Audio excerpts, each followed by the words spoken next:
সাংবাদিক বন্ধুসকল, আপোনালোকক মই আজি নাজিৰাৰ গৃহৰ পৰা কিছু কথা ক'বলৈ আমন্ত্ৰণ কৰিছোঁ। আশা কৰোঁ আপোনালোকে প্ৰকাশ কৰিব।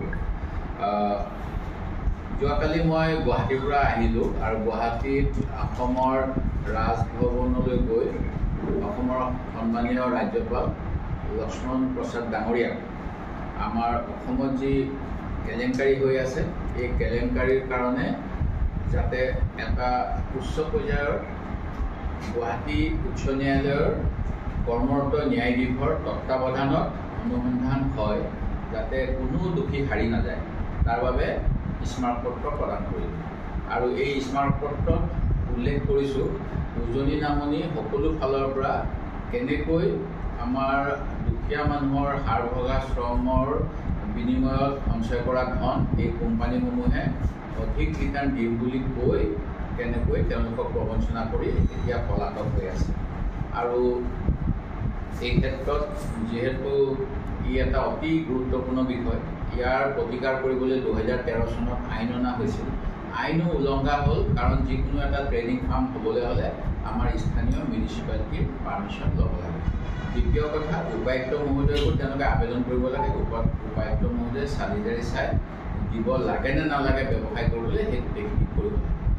আৰু এই গোটেইবিলাক থকাৰ পিছতো বিভাগসমূহে যে তেওঁলোকক এনেকৈ অবাধে লুণ্ঠন কৰিবলৈ দিলে, ইয়াত কোনো চৰকাৰী বিষয়া, শাসকীয় দলৰ ৰাজনীতিজ্ঞ জড়িত আছে নেকি, সেই কথাটোও তদন্তৰ আওতালৈ অহা উচিত। ইতিমধ্যে বৰাক ভেলীত ভাৰতীয় জনতা পাৰ্টীৰ জিলা সভাপতি এজনে এটা কোম্পানীৰ অফিচৰ ঠিকা টকাৰ তথ্য ছ'চিয়েল মিডিয়াত প্ৰকাশ পাইছে। আৰু সেই কোম্পানীটোৱে নিজকে মানে ভাল কাম কৰা ব্যক্তি বুলি জাহিৰ কৰিবলৈ মুখ্যমন্ত্ৰীৰ সাহায্য খুজিলে ধন দিয়াৰো তথ্য ৰাজহুৱা মাধ্যমত প্ৰকাশ পাইছে। এই গতিকে এই লুণ্ঠনকাৰীবিলাকে কেনেকৈ অসমৰ মাননীয় মুখ্যমন্ত্ৰীৰ কাষ চাপিবলৈ পালে, বা তেওঁলোকে কেনেকৈ সেই ফটোবিলাক দেখাই নিজৰ নিজৰ অফিচত সেইবিলাক আঁৰি থৈ সাধাৰণ জনতাক ভুল পথে পৰিচালিতকাৰী তেওঁলোকৰ ধনবিলাক এনেকৈ আত্মসাৎ কৰিবলৈ সফল হ'ল নেকি, সেই ফটো দেখিয়ে কোনোবা বিষয়াসকলে এইটো মুখ্যমন্ত্ৰীৰ লগত ভাল, মুখ্যমন্ত্ৰীৰ CM ৰিলিফ ফাণ্ডত পইচা দিছে কোটি কোটি টকা, বেয়া কাম নকৰে, লাইচেঞ্চখন নহ'লেও চলি যাব, এনেকুৱা ধৰণে আমাৰ আইনৰ যি আইন আছে, আইন ভংগ কৰিবলৈ সুযোগ দিলে নেকি, এই কথাবিলাক পোহৰলৈ অহা দৰকাৰ। আৰু সেইকাৰণে আমি কালি দিলোঁ। আৰু আজি বাতৰি কাকতত বিভিন্ন কথা ওলাইছে, যিটো অতি দুৰ্ভাগ্যজনক, যে এটা স্পেচিয়েল ইনভেষ্টিগেশ্যন টীম কৰিলে। এই স্পেচিয়েল ইনভেষ্টিগেশ্যন টীমটোৱে 10 দিন পলাতক এগৰাকী মহিলা আৰু এজন পুৰুষক স্পেচিয়েল ট্ৰিটমেণ্ট কিয় দিব লগা হ'ল? এটা ছুইমিং পুল থকা ৰিজৰ্টৰ নিচিনা হোটেলত তেওঁলোকক AC ৰুমত বহুৱাই তাৰপিছত ৰাতিপুৱা ডিব্ৰুগড় আৰক্ষীক চমজাই দিছে এই স্পেচিয়েল ট্ৰিটমেণ্ট কাৰোবাক দিয়াৰ কাৰণে, আৰু কোনোবা মাইনা ব্ৰহ্মক নিদিয়াৰ কাৰণে। কলাগুৰু বিষ্ণুৰাভাৰ এজন পুত্ৰই যোৱাকালি ছ'চিয়েল মিডিয়াত টুইট কৰিছে যে এতিয়াও কাৰোবাক স্পেচিয়েল ট্ৰিটমেণ্ট দিছে, কাৰোবাক দিয়া নাই। আৰু সেইটো কেলেংকাৰীত 100 কোটি বুলি কৈছে, এইটো হাজাৰৰ ওপৰত কেলেংকাৰী বুলি কৈছে। এই গতিকে 1000 কোটি টকা কেলেংকাৰী কৰিলে স্পেচিয়েল ট্ৰিটমেণ্ট SIT দ্বাৰা, আৰু 1000 কোটিতকৈ কম কৰিলে 100 টকা কৰিলে 100 কোটি কৰিলে নন স্পেচিয়েল ট্ৰিটমেণ্ট নেকি, এনেকুৱা প্ৰশ্ন আহিছে মনলৈ। মই সেই গতিকে এই গোটেইবিলাকৰ যিটো নিয়ম ফাইনেন্সিয়েল বিভাগ, তাৰ তদন্ত বিচাৰিছোঁ আৰু EDৰ দ্বাৰা কৰাটো বিচাৰিছোঁ। গুৱাহাটী ED অফিচ আছে, তেওঁলোকে প্ৰকৃততে আমাৰ যদি বেংকলৈ আমাৰ মেছেজ আহে, আপুনি কেছ লেনদেন নকৰিব, আপুনি বেছিকৈ টকা জমা মানে কিবা কিবি, যদি 10 লাখ টকাৰ বিজ্ঞাপন প্ৰকাশ কৰে, 10 লাখ টকাৰ ওপৰত একাউণ্ট হ'লে আৰু জমা দিলে বহুত কিবা কিবি তথ্য দিব লাগে। এতিয়া 1000 কোটি 100 কোটি কৰিলে এইবিলাক কি, এইবিলাক কোনে চোৱা নাছিল কেলে? তেওঁলোকক ক'লা কাপোৰ বান্ধি দিয়া হৈছিল যে তোমালোকে নাচাবা, আমি ডাঙৰ মানুহবিলাক তাত সোমাই আছোঁ। এইবিলাক কথা মনলৈ আহিছে, সেই গতিকে আপোনালোকৰ আগত পুনৰ সেইখিনি কথা দোহাৰিছোঁ। আৰু ইয়াৰ পিছত মই দ্বিতীয় কথাটো আপোনালোকক ক'ব বিচাৰিছোঁ।